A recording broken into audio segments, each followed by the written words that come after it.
1957 Chevrolet Nomad is very, very special because it was one of the show cars that Chevrolet built to go out on the show circuit. They literally took the car off the line as the #2 Nomad being built and made it a show car. It is the show car that was built in 1956 to show what the 57 Chevy Nomad would look like.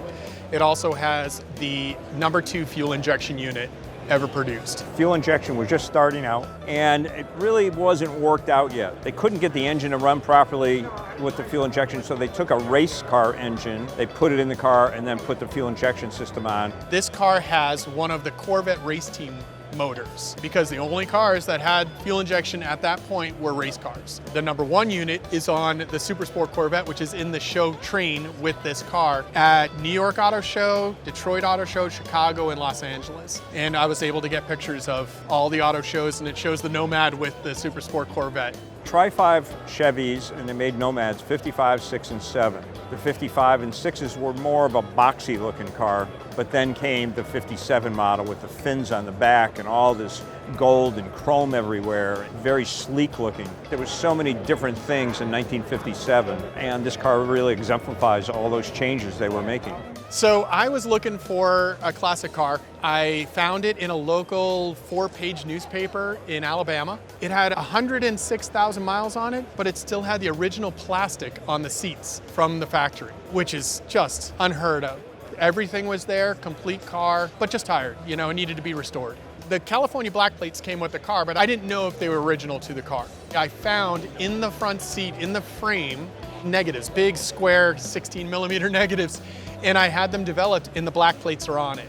And the black plate was from 1972. So I knew it was original black plate. Everybody wants a California black plate car. California black plate car just adds checks one more box. I am the second owner, so that's an incredibly rare thing to have with a 57 Chevy.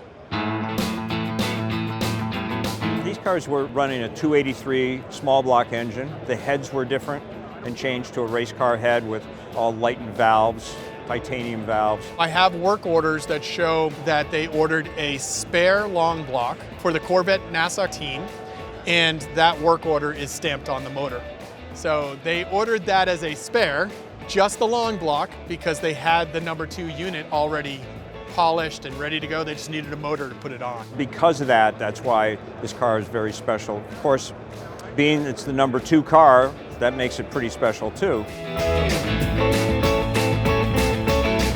I met Riley through another great friend, Bogey, who's a car girl. Riley was very well known for Riley's Rebuilds. Hey y'all, it's Riley from Riley's Rebuilds. When Riley wanted her first car, I want my kids to buy their first cars. So I taught her how to rebuild carburetors as a side hustle. He put me onto a carburetor that was in the garage, so I started rebuilding that, and then I saved enough money rebuilding that to buy my first car.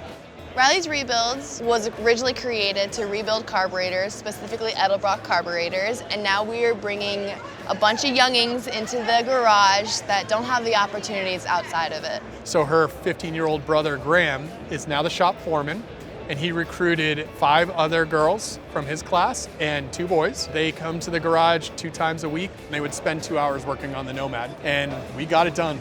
This car in itself has an amazing story. Some of my earliest memories are sand blocking this car or taking tape off the bottom on the creeper, and my dad has done so much research behind it. The research was almost half the project. The family had to do so much research and making sure that they were doing everything right, and that's what they did. They made it exactly as it was. It is a complete frame-off restoration. Every nut and bolt has been touched and restored or replaced with something new old stock if possible. Being able to not only work on it with him, but being able to bring in 7 young ones is so much fun. That's the best. Being able to carry on what he's taught his daughter, it makes the car's restoration that much more special.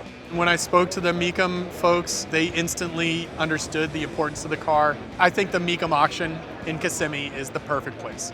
It's where their big dollar cars go. I'm so excited for this car to cross the block at Mecum Kissimmee and go to somebody who has so much passion and love for this car just as much as I do. The family's done a wonderful job restoring it. I know I'm going to be there myself on stage when this car sells. You're not going to want to miss it.